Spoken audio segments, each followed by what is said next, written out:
कानी बहू। किशोरी लाल जी के बेटे राघव की शादी की बात जगह जगह चल रही थी, लेकिन किशोरी लाल जी को कोई लड़की पसंद ही नहीं आती थी। और उसकी एक ही वजह थी, किशोरी लाल जी का लालची होना। उनको लड़के वालों से मोटा दहेज चाहिए था और इसी चक्कर में एक दिन वो एक बहुत पैसे वाले के घर अपने बेटे का रिश्ता लेकर पहुंचे। उस आदमी का नाम था ओम प्रकाश।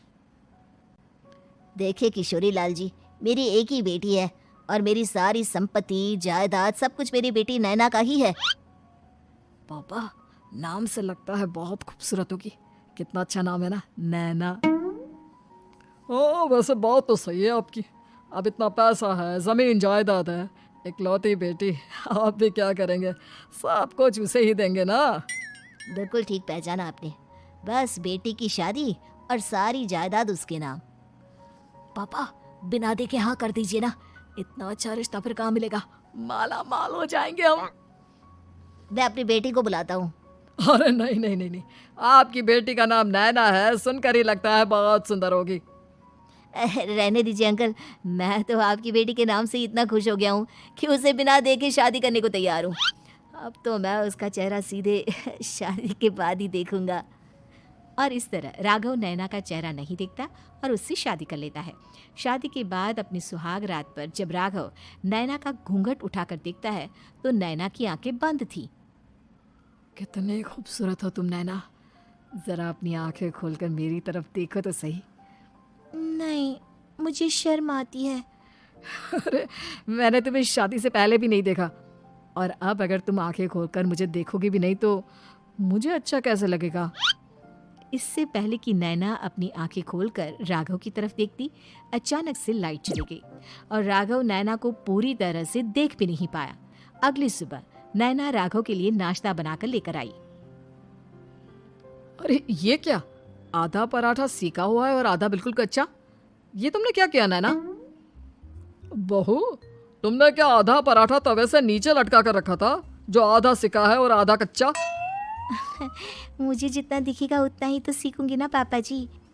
जहाँ जहाँ मुझे नजर आ रहा था वहाँ मैंने सीख लिया, जहाँ जहाँ नहीं दिखा वहाँ कच्चा रह गया होगा। इसका क्या मतलब है? ये कैसा मजाक कर रही है तुम? अरे बहू, तुमने इतना लंबा घूंघट क्यों लगाया हुआ है? देखो, हमारे घर में बहुओं को बेटी की तरह रखा जाता है, और फिर तुम तो इतना सारा माल लेकर आई हो। देखो, ये घूंघट डालकर रखने की कोई ज़रूरत नहीं है।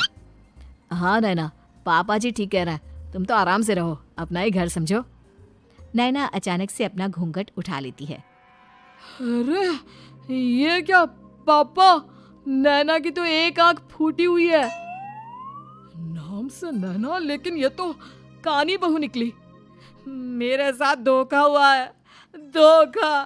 बिना दिखाए अपनी कानी लड़की मेरे संग ब्याह दी। मुझे कानी बीवी नहीं चाहिए। मुझे अभी ओम प्रकाश जी से बात करनी पड़ेगी। आखिर उन्होंने मेरे साथ ऐसा किया क्यों? अरे, आप लोगों ने ही तो पापा से कहा था कि आप लोग शादी से पहले मुझे देखना नहीं चाहते। अब मेरे पापा पर क्यों इल्जाम लगा रहे हैं? अरे लेकिन उन्हें बताना तो चाहिए था ना कि तुम कानी हो, एक आंख से तुम्हें दिखाई नहीं देता। किशोरी लाल और राघव नाराज होकर ओम प्रकाश को अपने घर बुलाते हैं। पापा जी, ये आपने क्या किया? शादी से पहले बताया क्यों नहीं कि नैना की आंखों में परेशानी है? अरे, आप ही ने तो लड़की देखने से मना कर दिया था। और लेकिन आप बता तो सकते थे। आपको तो हमारी बेटी की प्रॉपर्टी चाहिए थी, वो भी पूरी की पूरी। अब क्या हुआ अगर उसे आधा दिखाई देता है? प्रॉपर्टी तो आपको पूरी मिल गई ना। अरे ये क्या बात हुई? मेरी शादी प्रॉपर्टी से नहीं, आपकी बेटी से हुई है। अब ये तो पहले सोचना चाहिए था। तब तो मेरी प्रॉपर्टी देखकर तुम्हारी जुबान लप लपा रही थी। लेकिन मैं कानी लड़की को अपनी बीवी बनाकर नहीं रख सकता। पापा, कुछ करिए ना आप। हाँ, करता हूँ। देखिए ओम प्रकाश जी, आप हमारे साथ ऐसा नहीं कर सकते। और तुम देखो, अगर तुमने मेरी बेटी से शादी तोड़ी ना, तो जो भी प्रॉपर्टी मैंने तुम्हें दी है वो तो पूरी की पूरी वापस ले ही लूंगा, और आधी प्रॉपर्टी तुम्हारी भी लूंगा। अरे, मेरी आधी प्रॉपर्टी भला क्यों लेंगे आप? इसलिए क्योंकि मेरी बेटी को आधा नजर आता है और उसकी नजर अभी तक तुम्हारी आधी जायदाद पर ही पड़ी है। अब तुम उसे घर से निकालोगे तो कुछ तो लेकर जाएगी ना। और अगर हम आपकी बेटी को अपने घर की बहू बनाकर रखे तो? तो तुम्हारी पूरी प्रॉपर्टी तुम्हारी ही रहेगी, और जो मैंने तुम्हें दिया है ना उसमें से बस मैं आधा लेकर जाऊंगा। अरे लेकिन अब आप अपनी दी हुई प्रॉपर्टी में से आधी वापस क्यों लेकर जाएंगे? अगर मैं आपकी बेटी को अपनी पत्नी बनाकर रखने को तैयार हूं तो। इसलिए ताकि भविष्य में अगर तुम मेरी बेटी को धोखा दो तो उसके पास कुछ तो रहे जो पति का हो। वैसे मेरे पास तो बहुत कुछ है, लेकिन अपने पति की कोई निशानी तो उसके पास होनी चाहिए ना।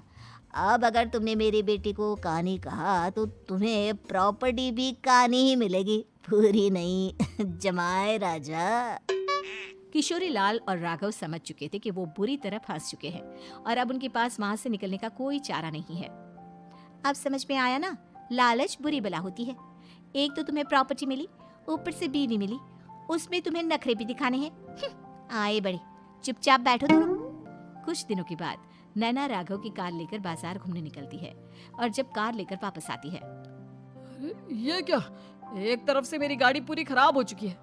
लगता है तुमने मेरी गाड़ी को किसी दूसरी गाड़ी के साथ एक्सीडेंट किया है। अरे अरे कितना बड़ा नुकसान कर दिया तुमने बहू। वो क्या है ना पापा जी, मुझे एक आंख से दिखाई नहीं दे रहा था, सामने से गाड़ी आ रही थी।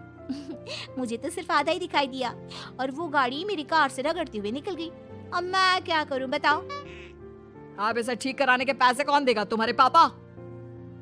तुमने मुझसे इस तरह से बात की? अभी रुको। नैना राघव की शिकायत ओम प्रकाश को कर देती है। देखो राघव, अब जो मेरी आधी प्रॉपर्टी तुम्हारे पास थी ना उसमें से आधी और मैं लेकर जाऊंगा, क्योंकि तुमने मेरी बेटी को डांटा। अरे नहीं नहीं पापा जी, गलती हो गई, माफ कर दो। गलती की तो कोई गुंजाइश ही नहीं। अगली बार मेरी बेटी को डांटा तो बची हुई आधी में से आधी और ले जाऊंगा। लालच के चक्कर में हम दोनों ने बहुत बड़ी गलती कर दी बेटा। एक तो तुम्हें कानी बहू मिली और ऊपर से जो माल मिला वो भी काना।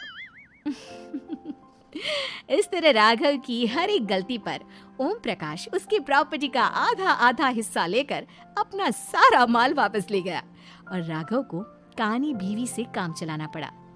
भाई लालच वाकई में